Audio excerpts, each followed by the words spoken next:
Hello and welcome to Cinematrophy. I'm Don Perignon, saving you from getting ripped off. You know what I hate? Chain letters. I get them all the time. I get them in my mail.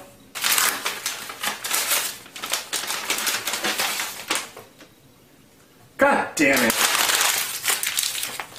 I get them in my email. You've got mail.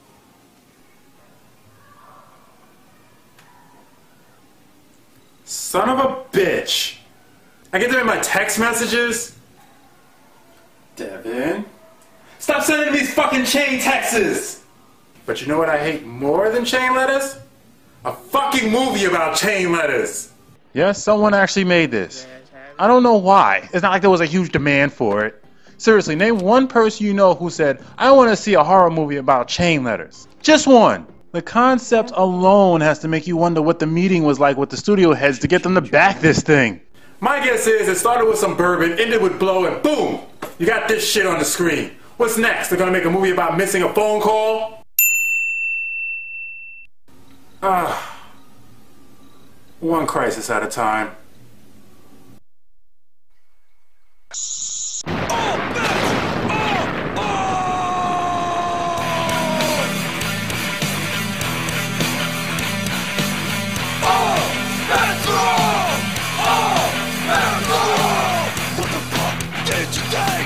What the hell I was going to do? Every time I stand in front of you, so you don't have disrespect. How far can you take that bullshit? Now it's time to get this shit on. Oh, that's wrong. Oh, that's wrong. Oh, that's wrong. Oh, that's wrong.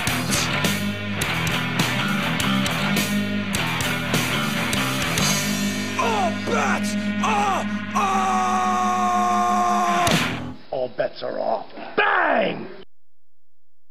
Sticks and stones may break my bones, but chains and whips excite me. 'Cause I may be bad, but Our movie starts off with a woman taking a shower.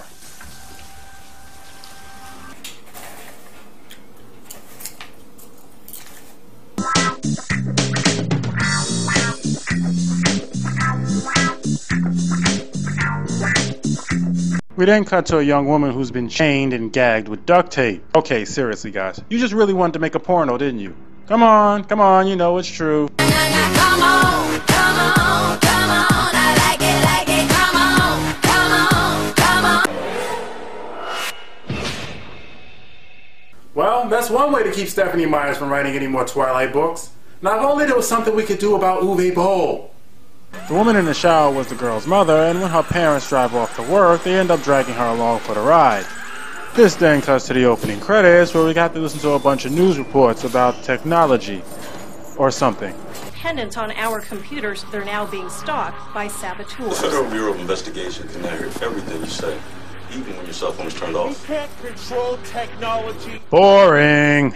Let's meet our cast members. This is Jessie. She's undeniably too old to be in high school and unbelievably bland. Get used to her, folks. She's on the phone with her equally bland friend, Rebecca. The rest of our lunch meet are Michael and Brad, who I think are both jocks, Rebecca's brother Neil, who is supposed to be the nerd, and Dante, who is supposed to be CM Punk or something.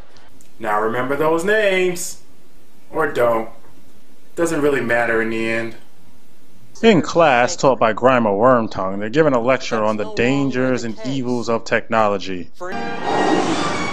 To be honest with you, I don't even think he's playing a role. I think the director walked in to offer him a job and then opted on just shooting him working. And could someone please tell me what class these kids are in where the evils of technology is a major discussion? Because last time I checked, technological studies wasn't a high school major. I have a question.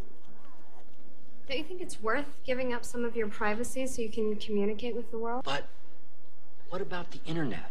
What about my tube, your space? Doesn't it bother you that a complete stranger can communicate with you, know what you look like, know what your favorite color is, know what movies you like? You have a valid point. Except for one thing. Those sites are completely optional! You don't have to join any site if you don't want to. Hell, you don't even have to own a computer or a cell phone. That's why it's called free will and freedom of choice. It's not like their civil liberties are being forcibly taken away. Not to mention he just asked a stupid question. Obviously they don't care that their information's up there since they're the ones who put it up there in the first place. You can't lecture with this holier than thou attitude on the philosophy of the evils of technology when the basis of that philosophy doesn't even support it. It doesn't make you wise or superior, it just makes you an asshole. Later that night, we get a taste of the evils of technology when Neil's playing a video game and he gets a chain letter. Needing to use his computer, Rachel sees it and being superstitious, she sends it off before he can kick her out. Rachel, you only put 4 people on this stupid thing, alright?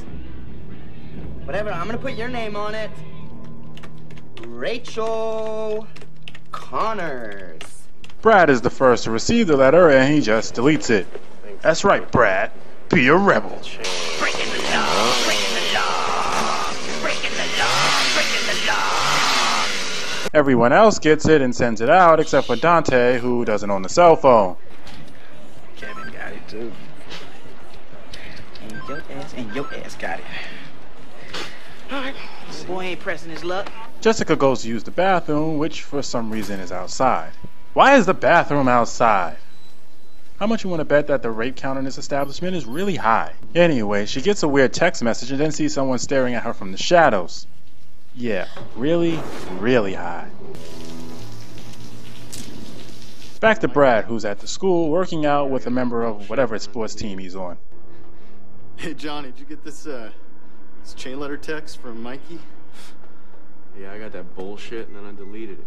A little intense, huh? Ooh, you're all gonna die. Random teammate deletes the message and then leaves.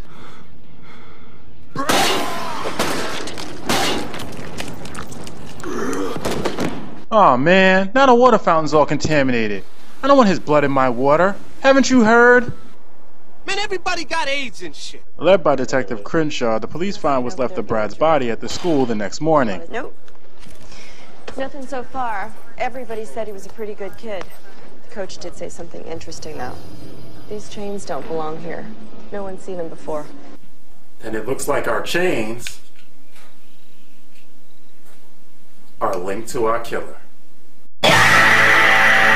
The woman behind him tells Crenshaw that the kid that was with Brad that night never returned home, but his car is still parked out front. 3 days later at Brad's funeral, Crenshaw asks the kids if they noticed anything unusual around the time of his death, and they all say no, which is the only realistic and logical thing that ever happens in this movie. Well, if you can think of anything, call me or email me. Having deleted the chain letter earlier, Dante is working on his car when his engine falls on top of him. We cut to a couple of days later where we see Crenshaw still trying to get clues onto who Brad killer is. And what about Kevin Daniels? The jock was still missing.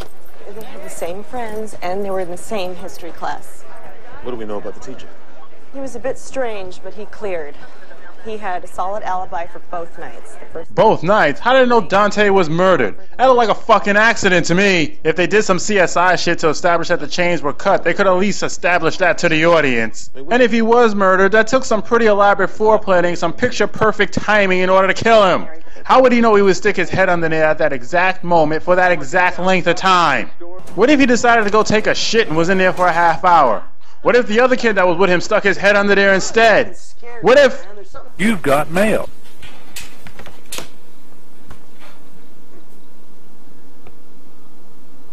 Motherfucker!